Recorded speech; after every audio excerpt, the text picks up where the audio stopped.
Well, today we've had I should really have an occult news service or something like that, but today would be kind of falling into that idea. Very interesting story shows up this morning on the radio, and I looked online to have a quick look to basically corrupt my sabbatical of not looking online, but when I heard this on the radio, I had to have a look. It was discovered in County Cork in a large town there down there called Mallow, and basically they have discovered. Well, let me tell you the story. 25 years ago, while renovation was being done on a 200-year-old house, a very interesting doll or wooden sculpture fell out of the wall. The thing is about a foot high, 12 inches or so, an elongated top head. You'll see the pictures, you're watching it here. It has a hand in a interesting position, suggesting it was holding a spear or a staff or something. There's also a piece of wire which looks like it's zinc. I'm just going by the photograph. It's not copper, and you didn't have steel wire back then, 200 years ago, assuming that's from. Suggesting it's being strangled. And it was buried in the wall, it fell out, and it was basically just kept by the family, the individual who found it, and they just packed it away because it gave them the creeps. And a local photographer down in Cork called Finbar Murray took this beautiful photograph of it and really shows what a remarkable piece of work this is. Now, he said a lady said something along the lines that it was a Piseog. It was a very interesting term to use because you see, this is what's good about me doing this, because I'll tell you why. They had a journalist on talking to him and it was farcical. And you need people who know about the occult as much as you need people who know about endocrinology, testing the wood, or people who can do carbon dating to look at these things. Now, she quite rightly, correctly said that it looked African. It does initially, but because it compares itself somewhat to those sort of primitive African sculptures, what they call primitive style, but they're actually, I don't consider them primitive at all. And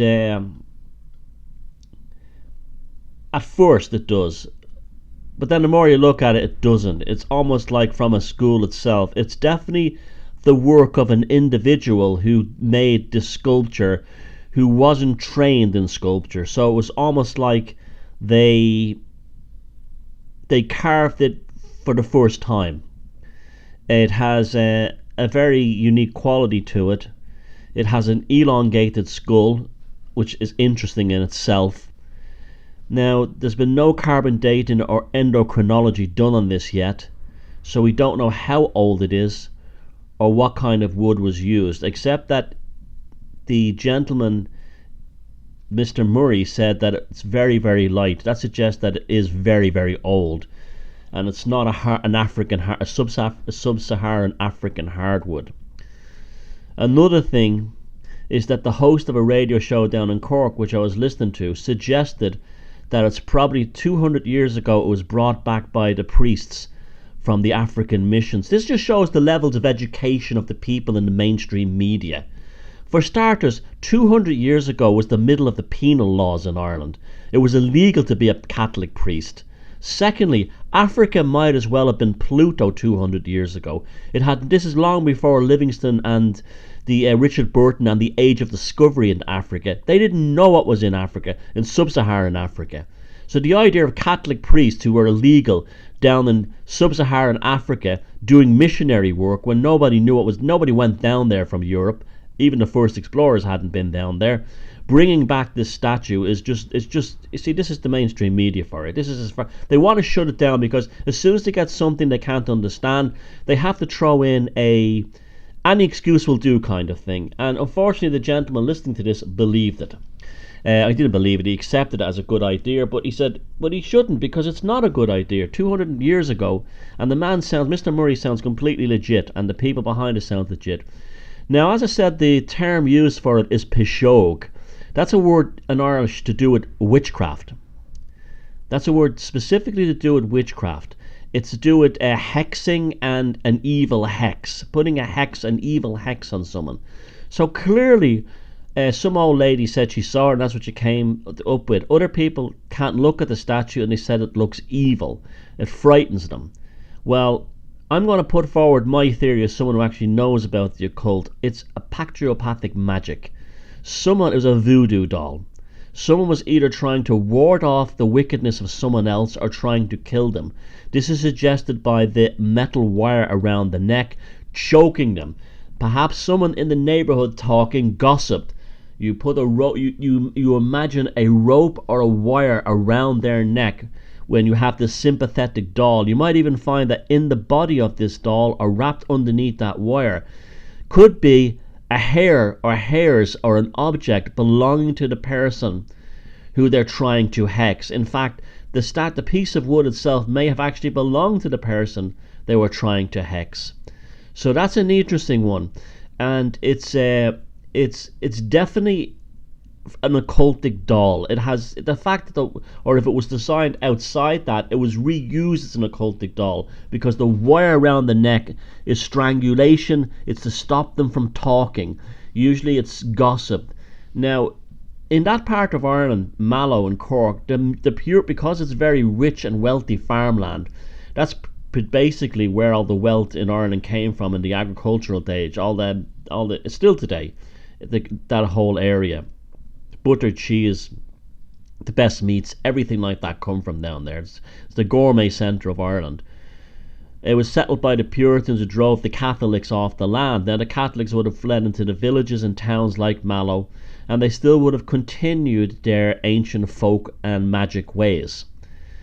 And the Puritans would have been strict. Now this is the thing, is when more you try to repress magic, the more it comes to the surface.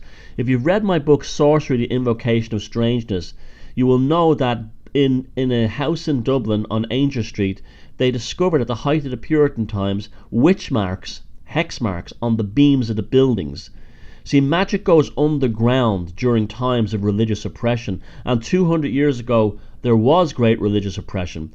This probably would have been following the 1798 rebellion, where Catholics were basically it was illegal to be a Catholic in Ireland, and so the Catholics are more inclined to witchcraft than the Protestants. This is why we have almost no history of witch persecutions and witch burnings in Ireland. The cases that stand out are notable only because they're so rare.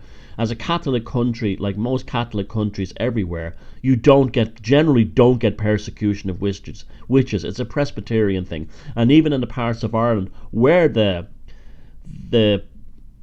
persecution of witches happened, it was in Puritan or heavily Presbyterian areas. So this thing is fascinating. It's a shame it's been locked away for 25 years. Hopefully we'll have the endocrinology and the carbon dating at some point. It's too good to have just been an artifact that someone forgot. I'm pretty sure looking at that's not a fake or a dud, like the thing that was in Lough Crew with that had the eagle's face, the cement man with the Wellington boots that they buried beside Lough Crew, pretending it was an ancient statue of a Morrigan or a Druid. This is the real thing. I'm pretty sure this is the real thing. If it's not, and it's modern, it's still a patriopathic magic. It's still magic. It's still a hexing doll. It's still an Irish version, Piseog, of voodoo.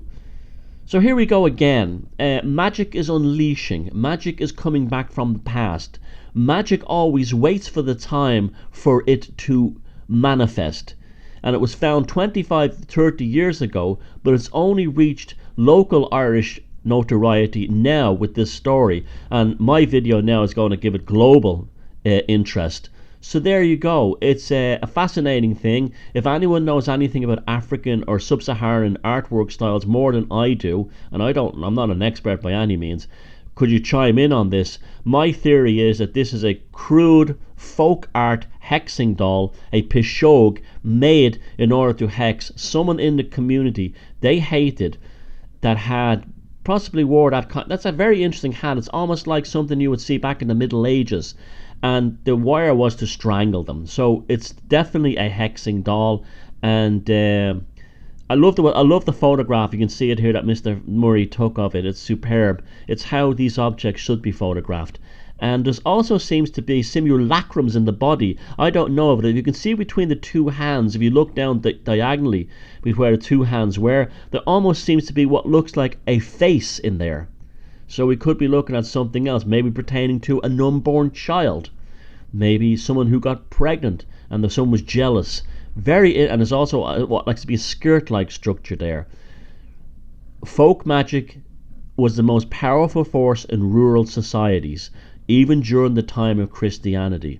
Always know this. So there you go, the Piseog of Mallow and County Cork. Today's amazing occultic find, and I'm sure this story is going to get very interesting. Thank you.